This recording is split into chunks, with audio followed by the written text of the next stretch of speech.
कल्कि अवतार, एक रहस्यमय यात्रा। क्या आप जानते हैं कि इस समय दुनिया में एक महान परिवर्तन हो रहा है? क्या आपको पता है कि कलियुग का अंत करीब है और सत्ययुग का आगमन होने वाला है? अगर नहीं, तो ये कहानी आपकी जिज्ञासा को और बढ़ा देगी। पुराणों में वर्णित कल्कि अवतार का समय अब आ चुका है। यह कोई साधारण घटना नहीं, बल्कि एक दिव्य लीला है, जिसे केवल वे ही देख सकते हैं जो गहरे ध्यान और तपस्या में लीन हैं। कल्कि का प्रकट होना। कहते हैं कि भगवान कल्कि इस समय भारत की दक्षिणी भूमि में प्रकट हो चुके हैं। वे एक विशाल सेना का गठन कर रहे हैं, जो अधर्म का नाश कर धर्म की स्थापना करेगी।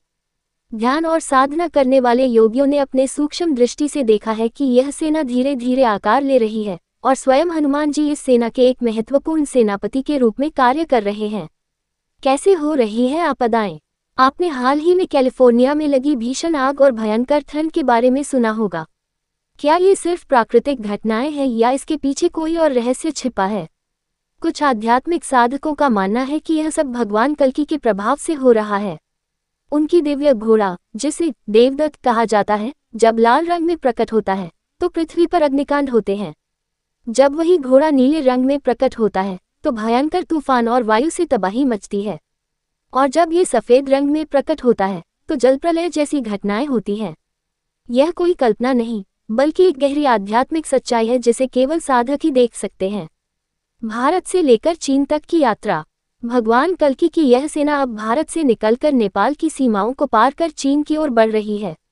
कुछ भविष्यवाणी करने वाले साधुओं ने संकेत दिया है कि चीन और ताइवान के बीच एक बड़ा संघर्ष होने वाला है, और यह सब उसी महायुद्ध का एक भाग है जो अधर्म का अंत करेगा।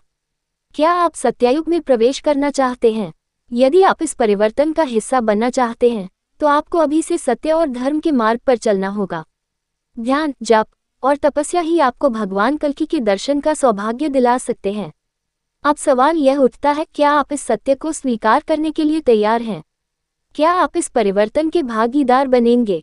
इस रहस्यमय कहानी के अगले भाग में हम जानेंगे कि आगे क्या होने वाला है। अगर आप जानना चाहते हैं कि यह सेना कहां तक पहुंची और अगली बड़ी घटना क्या होगी, तो इस कथा को आगे जरूर पढ़ें। सत्ययुग के स्वागत के लिए तैयार हो जाए।